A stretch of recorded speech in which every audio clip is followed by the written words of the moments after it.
tem luz aí, pode ler comigo. Vamos ler juntos. Efésios 5, de 1 a 30 versículos.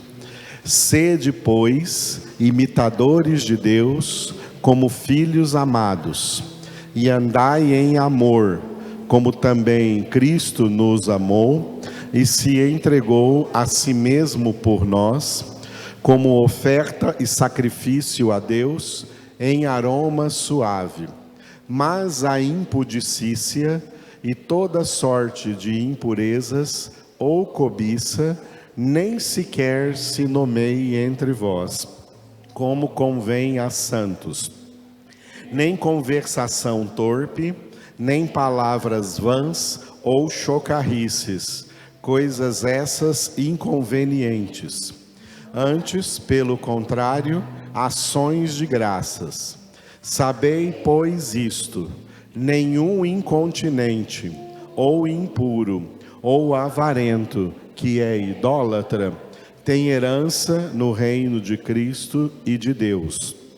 Ninguém vos engane com palavras vãs, porque por essas coisas vem a ira de Deus sobre os filhos da desobediência. Portanto, não sejais participantes com eles, pois outrora erais trevas, porém agora sois luz no Senhor. Andai como filhos da luz, porque o fruto da luz consiste em toda bondade e justiça e verdade, provando sempre o que é agradável ao Senhor.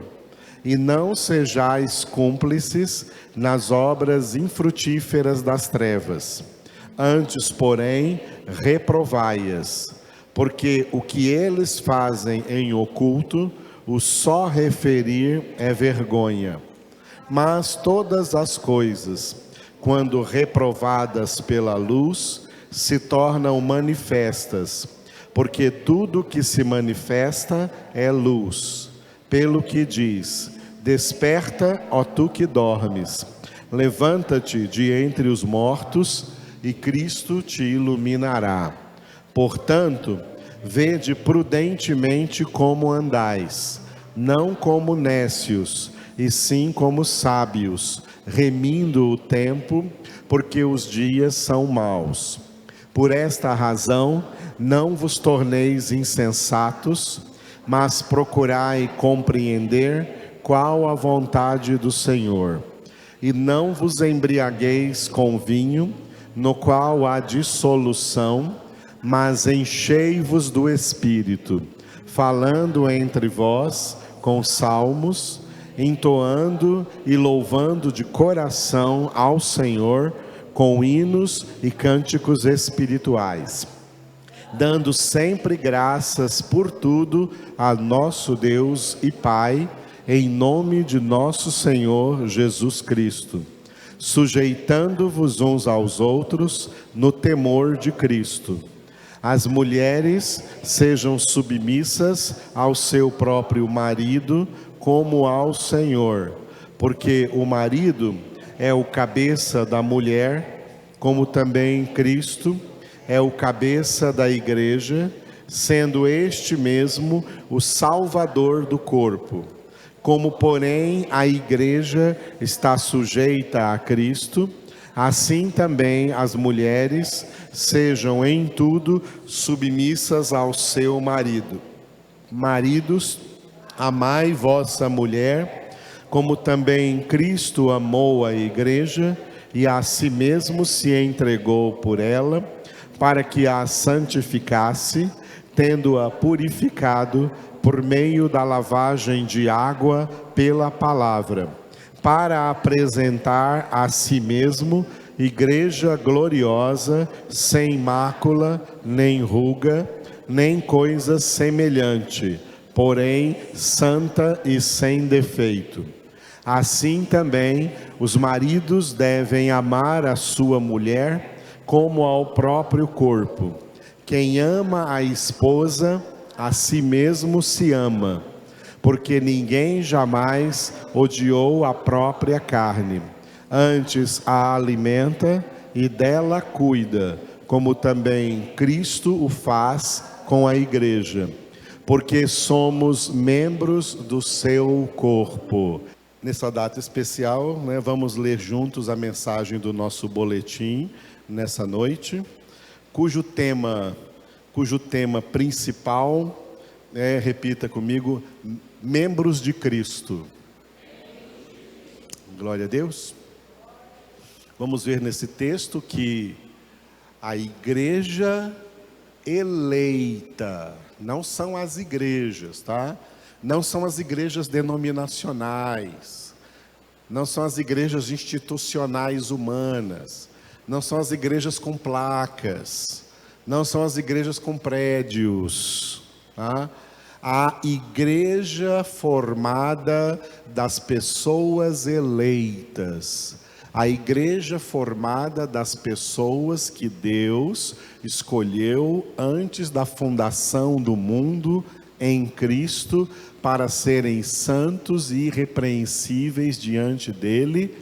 Só essas pessoas, tá, são membros do corpo de Cristo, são de fato a igreja de Cristo, formando junto com Cristo uma só pessoa chamada de, repita agora depois de mim aí, o subtítulo, diga, unigênito de Deus, o Filho único gerado de Deus, uma só pessoa. Vocês vão ver que existem duas realidades, uma realidade plural, em que Deus tem muitos filhos, mas uma realidade espiritual e singular, em que Deus continua tendo um só filho, Jesus, porque nós fomos feitos filhos de Deus, sendo unidos na pessoa de Jesus, em um só corpo. Se é um só corpo, é uma só pessoa, é um só filho, o unigênito de Deus, Jesus. Isso que nós vamos entender hoje nas palavras do boletim, então, ok? Então acompanhe comigo agora aí no boletim, o versículo principal já está aí, Efésios 5:30, leiamos juntos mais uma vez. Porque somos membros do seu corpo. Aleluia. Acompanhe comigo e vocês vão ler o que está em negrito aí, que são os textos bíblicos. A igreja eleita, a comunidade dos eleitos de Deus em Cristo, por Ele predestinados para a salvação, é aquela igreja que, Efésios 5:25, Cristo amou e a si mesmo se entregou por ela. Quando nós passamos por esse versículo 25 aqui, no nosso boletim, eu expliquei uma coisa muito importante, que tem que ser desmistificada na mente das pessoas. Jesus Cristo, Filho de Deus, não morreu por todo mundo. Amados, isso é um engano religioso, uma fantasia religiosa. Jesus não se entregou por todo mundo, Jesus não morreu por todo mundo, Jesus se entregou por ela, pela sua igreja eleita. Não há ninguém por quem Jesus se entregou que foi ou vai para o inferno. Todos aqueles por quem Jesus morreu vão para o céu.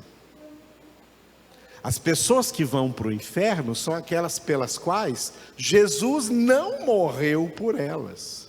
Jesus não se entregou por elas. E o que eu estou falando aqui para vocês, muitos pastores aí vão discordar, muitas igrejas vão discordar, muitos crentes vão discordar, e eles vão discordar porque a mente deles está formada numa fantasia religiosa de que Jesus veio ao mundo salvar todo mundo.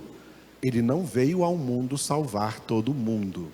Se o plano da salvação fosse para salvar todo mundo seria salvo, porque nenhum plano de Deus pode ser frustrado.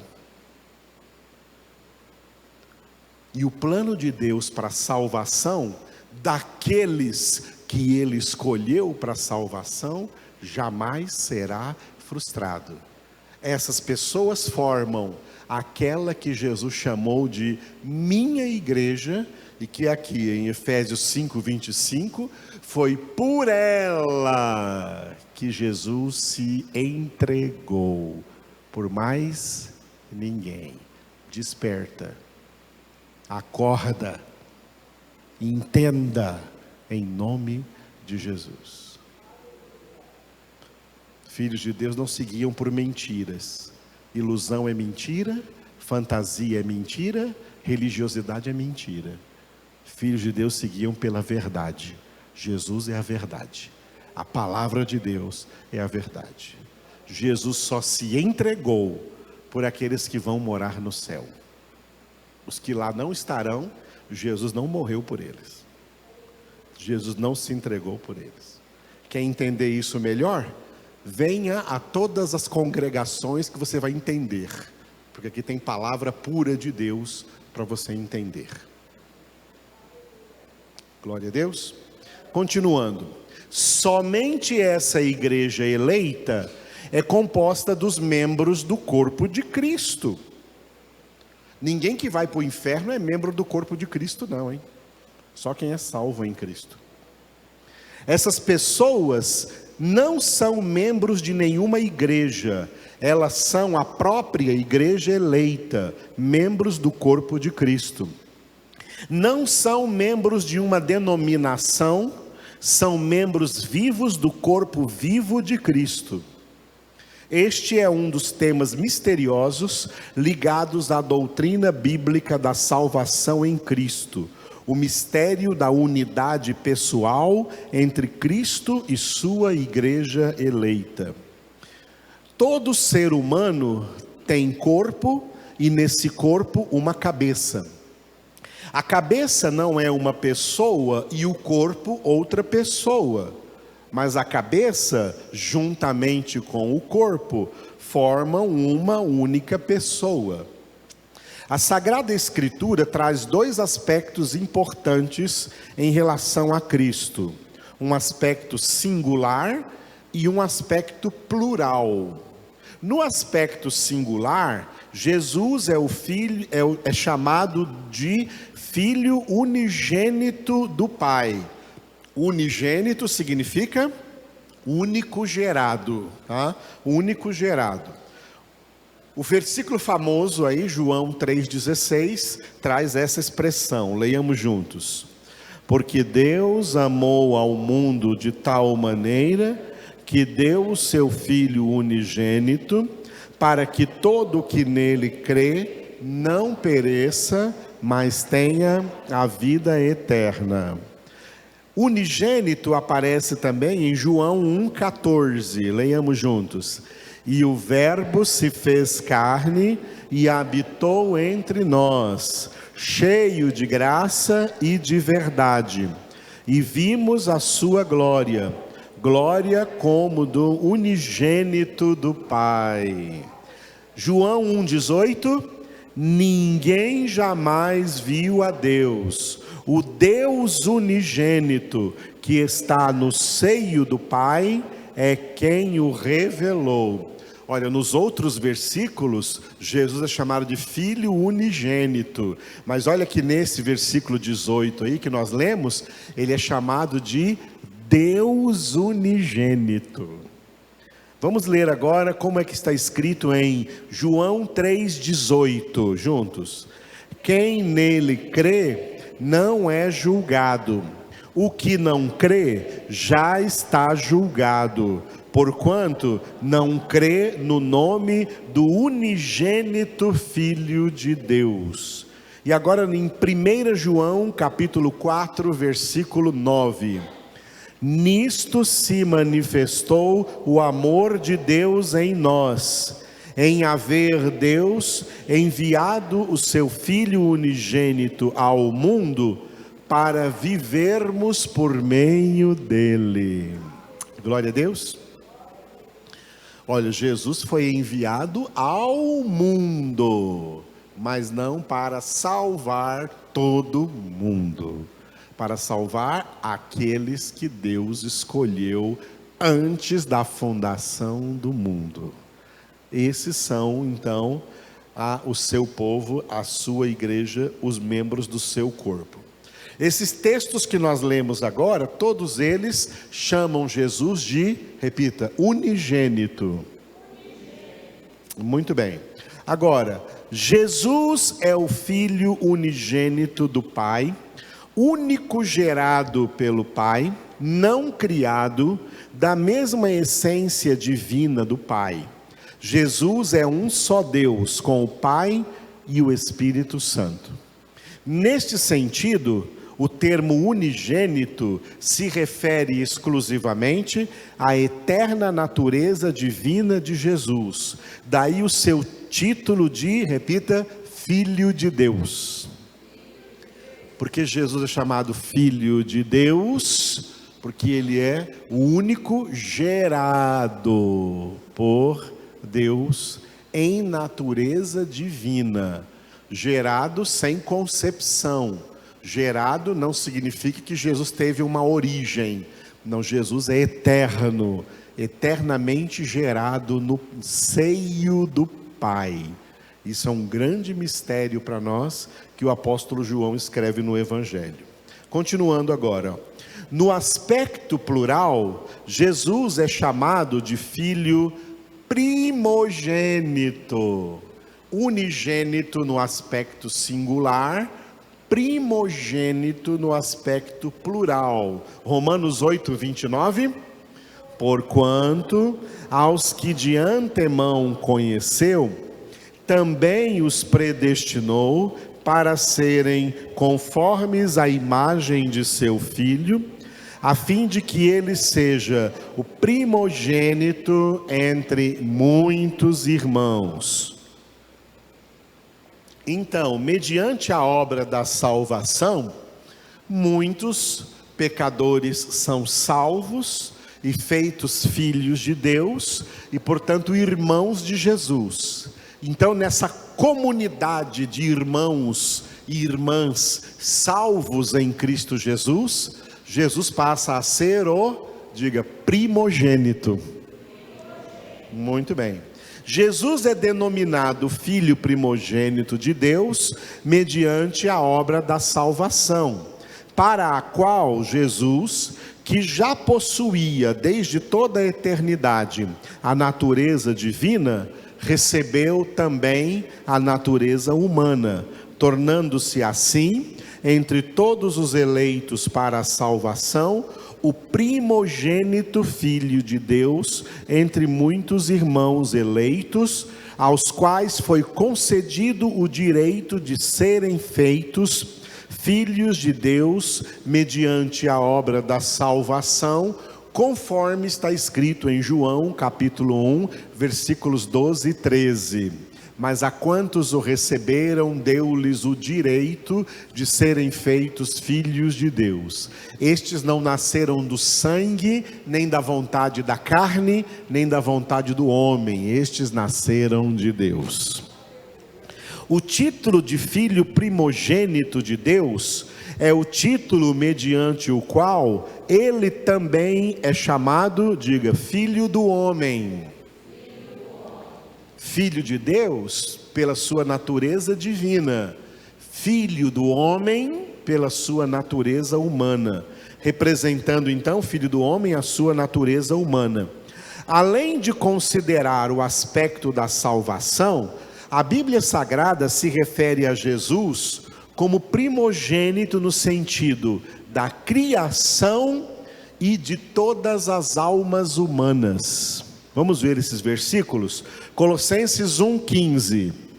Este é a imagem do Deus invisível, o primogênito de toda a criação. Jesus não é primogênito apenas dos salvos, ele é primogênito de toda a criação. Por quê? Porque tudo que existe foi criado por meio de Jesus. Jesus é a palavra que o Pai usou para criar todas as coisas. Por isso está escrito que tudo que existe foi feito por Ele, e sem Ele, nada do que foi feito se fez. Por isso ele é chamado aqui, em Colossenses 1,15, de primogênito de toda a criação. Agora no versículo 18 aqui, Colossenses 1,18, ele é a cabeça do corpo da igreja, ele é o princípio, o primogênito de entre os mortos, para em todas as coisas ter a primazia. Aleluia. Esse versículo diz duas coisas importantes, uma que nós estamos vendo aqui, ele é a cabeça do corpo da igreja. Jesus é a cabeça, nós somos o corpo. Cabeça e corpo formam uma pessoa, não é? Jesus forma uma pessoa espiritualmente conosco. E ele é chamado nesse versículo de primogênito dentre os mortos. Por quê? Porque todas as pessoas mortas vão ressuscitar. Os justos ressuscitarão para a vida eterna, e os ímpios ressuscitarão para a condenação eterna. Essa realidade de ressurreição definitiva só aconteceu até agora com Jesus, e por isso ele é chamado aqui de primogênito de entre os mortos. Agora em Hebreus capítulo 1, versículo 6, e novamente, ao introduzir o primogênito no mundo, diz: e todos os anjos de Deus o adorem. Aleluia. Quando Jesus nasceu, foi concebido, gerado e nascido, Deus mandou os anjos o adorarem. É por isso que Lucas disse que quando Jesus nasceu, anjos apareceram aos pastores, dizendo: glória a Deus nas alturas e paz na terra aos homens que Ele ama. Hoje vos nasceu na cidade de Belém, da Judéia de Judá, o prometido de Deus, que vem governar o seu povo. Jesus é esse primogênito, e os anjos de Deus são ordenados a adorarem a Jesus. Glória a Deus. Muito bem, agora Apocalipse capítulo 1, versículo 5. E da parte de Jesus Cristo, a fiel testemunha, o primogênito dos mortos e o soberano dos reis da terra, aquele que nos ama e pelo seu sangue nos libertou dos nossos pecados. Aleluia. Todos esses textos que lemos aqui chamam Jesus de primogênito. Em relação à salvação, primogênito entre muitos salvos, entre muitos irmãos. Em relação a toda a criação, primogênito de toda a criação. Em relação à ressurreição, primogênito dentre os mortos. No entanto, é no aspecto da salvação que reside o maior mistério, que é a unidade pessoal entre Cristo e sua igreja eleita. Vamos entender isso. Em termos espirituais, o Senhor Jesus é a cabeça da igreja, enquanto a igreja é o seu corpo.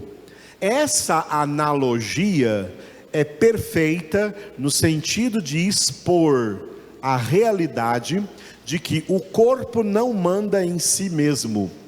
Tudo quanto faz é ordenado pela cabeça. Assim, sendo cada membro eleito do corpo de Cristo sujeito a Ele, que é a cabeça, é homem espiritual, cuja mente é a mente de Cristo. Aqui está a diferença em quem é membro do corpo de Cristo e quem não é membro do corpo de Cristo. Traduzindo o que eu escrevi aqui para vocês, que às vezes fica meio complicado, tá? Quem é membro do corpo de Cristo, pensa de acordo com a palavra de Deus. Quem não é membro do corpo de Cristo, discorda da palavra de Deus. Pensa diferente da palavra de Deus. Ah, o pastor pregou aquela palavra, mas eu não concordo. É claro que você não concorda, porque a sua mente não é a mente de Cristo, é a mente do homem decaído, e a mente do homem decaído discorda da palavra de Deus, porque ele não é membro do corpo de Cristo. Nenhum membro do corpo discorda da cabeça. Todo membro do corpo obedece à cabeça. Só quem é membro do corpo de Cristo concorda com a sua palavra, porque é membro concordando com a cabeça que é Cristo. Bem entendido isso? Muito bem. Eu coloquei aqui sobre o homem espiritual. O homem espiritual aqui é membro do corpo de Cristo, porque ele tem a mente de Cristo. 2 versículos aí, 1 Coríntios 2, de 15 a 16, leiamos juntos. O homem espiritual julga todas as coisas, mas ele mesmo não é julgado por ninguém, pois quem conheceu a mente do Senhor, que o possa instruir? Nós, porém, temos a mente de Cristo. Quando Paulo fala nós aí, a quem ele se refere? Nós que somos membros do corpo de Cristo, somos homens espirituais, e o homem espiritual tem a mente de Cristo. O homem espiritual não tem mais a mente do mundo. O homem espiritual não pensa mais como as filosofias do mundo. O homem espiritual não pensa mais como as ideologias do mundo. O homem espiritual pensa como Cristo pensa. E como Cristo pensa, aqui estão os pensamentos de Cristo, a palavra de Deus. Por isso o homem espiritual tem o seu prazer na palavra de Deus e nela medita de dia e de noite. É por isso que crentes carnais, que não são homens espirituais, eles não são membros do corpo de Cristo. Jesus não tem nenhum membro discordante no seu corpo. Todos os membros do corpo de Cristo concordam com a cabeça, têm comunhão com a cabeça. Vamos analisar um pouco mais esse texto de 1 Coríntios. Olha, a frase, o homem espiritual julga todas as coisas, leiam.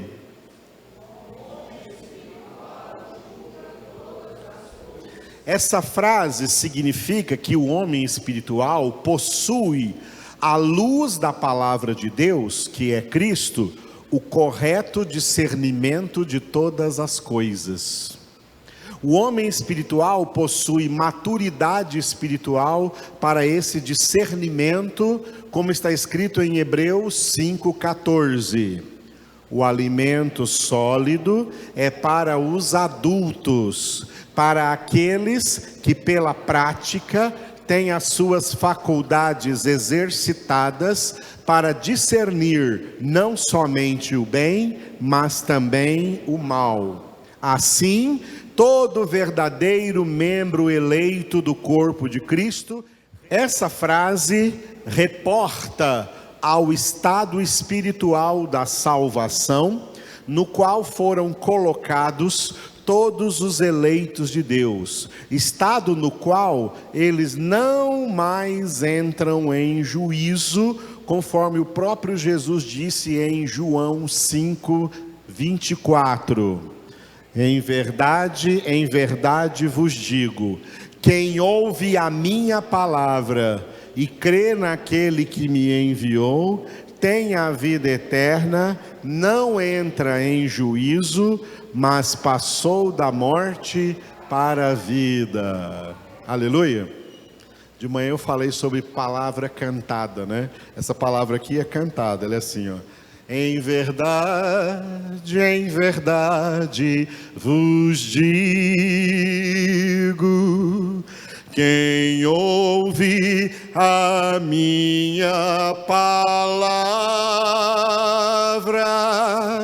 e crê naquele que me enviou, tem a vida eterna, não entra em juízo, mas passou da morte para a vida.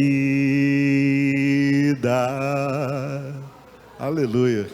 Bonito, né? A palavra cantada, né? A gente podia cantar a Bíblia inteira. Então, agora, Romanos 8:1, juntos. Agora, pois, já nenhuma condenação há para os que estão em Cristo Jesus. Ora, se já não há condenação para os eleitos, quem os julgará ou condenará? Como Paulo escreveu em Romanos 8, 33, 34. Quem intentará acusação contra os eleitos de Deus? É Deus quem os justifica. Quem os condenará? É Cristo Jesus quem morreu, ou antes, quem ressuscitou, o qual está à direita de Deus e também intercede por nós.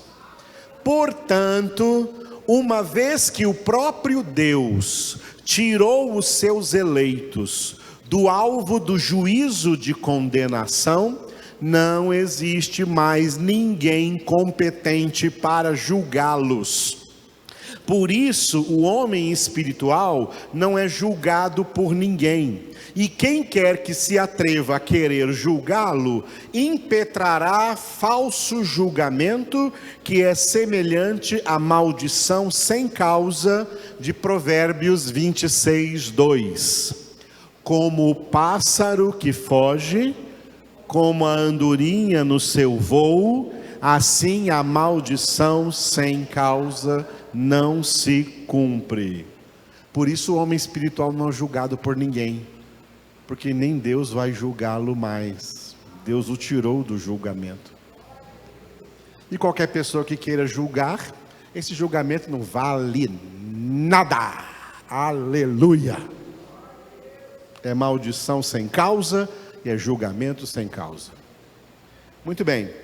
Continuando a meditar na frase lá no versículo de 1 Coríntios, a frase que Paulo disse, representando a todos os homens espirituais, repita depois de mim: temos a mente de Cristo.